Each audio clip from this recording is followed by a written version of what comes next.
A Igreja Católica, disse Newman, considera melhor que o Sol e a Lua caiam do céu, que a Terra fale e que todos os muitos milhões nela morram em agonia extrema do que uma alma, eu não direi que será perdida, mas que cometa um pecado venial, que conte uma mentira deliberada, ou que roube 1 centavo sem desculpa. Vocês terão que admitir que está lindamente expresso, senhoras e senhores, mas para mim, e aqui está a minha proposta. O que temos aqui, e retirado de uma fonte nada insignificante, é uma destilação do que é precisamente torcido e imoral na mentalidade da fé. Seu fanatismo essencial, sua consideração do ser humano como matéria-prima e sua fantasia de pureza. Uma vez que você assume um criador e um plano, isso nos torna objetos de um experimento cruel no qual somos criados doentes e ordenados a ser saudáveis. Criados doentes e depois ordenados a ser saudáveis. E sobre nós, para supervisionar isso, é instalada uma ditadura celestial, uma espécie de Coreia do Norte divina. Ganancioso. Exigente, eu diria mais do que exigente, ganancioso por elogios acríticos do amanhecer ao anoitecer e rápido para punir os pecados originais, com os quais ele tão carinhosamente nos presenteou logo de início. No entanto, que ninguém diga que não há cura, a salvação é oferecida, a redenção de fato é prometida ao baixo preço da rendição de suas faculdades críticas. Pode-se dizer, deve-se dizer, teria que admitir, que a religião faz afirmações extraordinárias. Mas, embora eu sustente que afirmações extraordinárias requerem evidências extraordinárias, ousadamente não fornece nem mesmo evidências ordinárias para suas afirmações sobrenaturais extraordinárias. Portanto, podemos começar perguntando, e estou perguntando ao meu oponente assim como a você, é bom para o mundo apelar para a nossa credulidade e não para o nosso ceticismo? É bom para o mundo adorar uma divindade que toma partido em guerras e assuntos humanos? Apelar para o nosso medo e culpa é bom para o mundo? Para o nosso terror da morte, é bom apelar? Pregar culpa e vergonha sobre o ato sexual e o relacionamento sexual é bom aterrorizar crianças com a imagem do inferno e do castigo eterno, não apenas deles mesmos, mas de seus pais e daqueles que amam. Talvez pior de tudo, considerar as mulheres uma criação inferior, isso é bom para o mundo. E você pode me dizer uma religião que não fez isso? Na verdade, existe apenas uma cura para a pobreza, como acontece, e todo mundo sabe disso. E é bem compreendido e perfeitamente simples. Chama-se empoderamento das mulheres. Se você der controle às mulheres, se você permitir que as mulheres controlem o número de vezes que têm filhos, vou colocar isso da maneira mais familiar possível. Se você lhes der isso, e talvez jogar um punhado de sementes e um pouco de crédito, se você fizer isso, o chão de toda a sociedade se elevará. Todo o chão do desenvolvimento se elevará. É a proposição à qual Madre Teresa dedicou sua vida a se opor. Diga-me uma religião monoteísta que se dedica ao empoderamento das mulheres. A religião força pessoas boas a fazerem coisas cruéis e também faz pessoas inteligentes dizerem coisas estúpidas.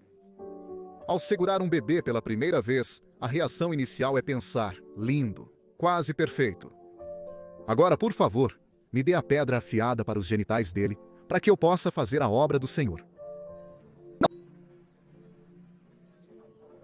Como o grande físico Steven Weinberg colocou, no universo moral ordinário, os bons farão o melhor, os piores farão o pior. Mas, se você quer fazer pessoas boas cometerem perversidades, precisará de religião.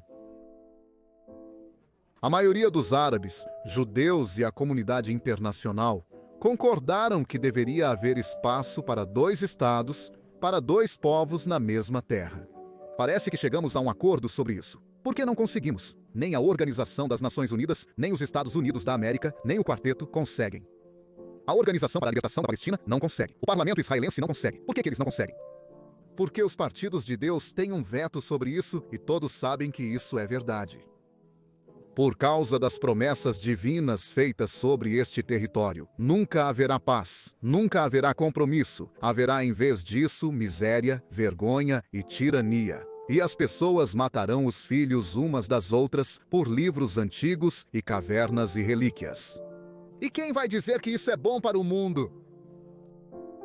Você deseja que seja verdade que existe alguém que o mantém sob supervisão e vigilância permanentes, que sabe o que você pensa mesmo quando está dormindo, que pode condená-lo? Eu empresto novamente da analogia do grande irmão por crime de pensamento e que pode condená-lo para sempre a uma penalidade eterna e tortura se você cometer o menor erro, que o cria doente, que o faz um pecador, que diz que você é originalmente mau e então ordena que você se recupere sob pena de tortura. O que é isso senão o mais horrível sadomasoquismo? Prostração da personalidade humana diante do frio interestelar mais intenso de autoridade e tirania. Por que alguém desejaria que isso fosse verdade?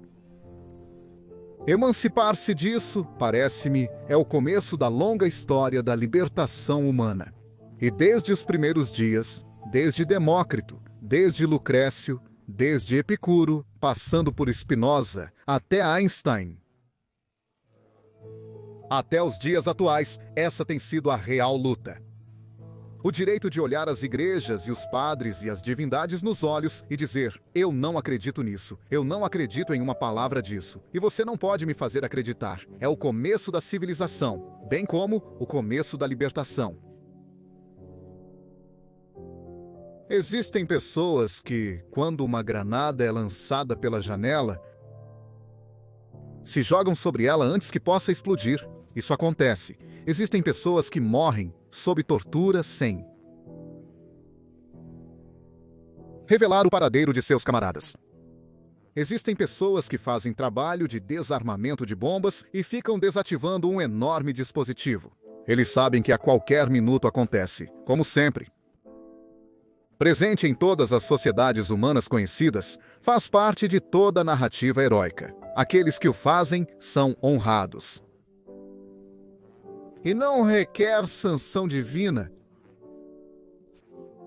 ou permissão. É algo a que todos podemos aspirar. Sim, você sabe disso.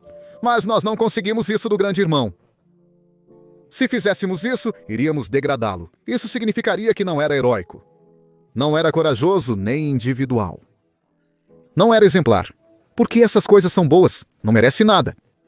Porque seria na esperança de uma recompensa do grande irmão ou por medo de punição dele. Isso aboliria a moralidade. Porque destrói a ética, significa que é o fim.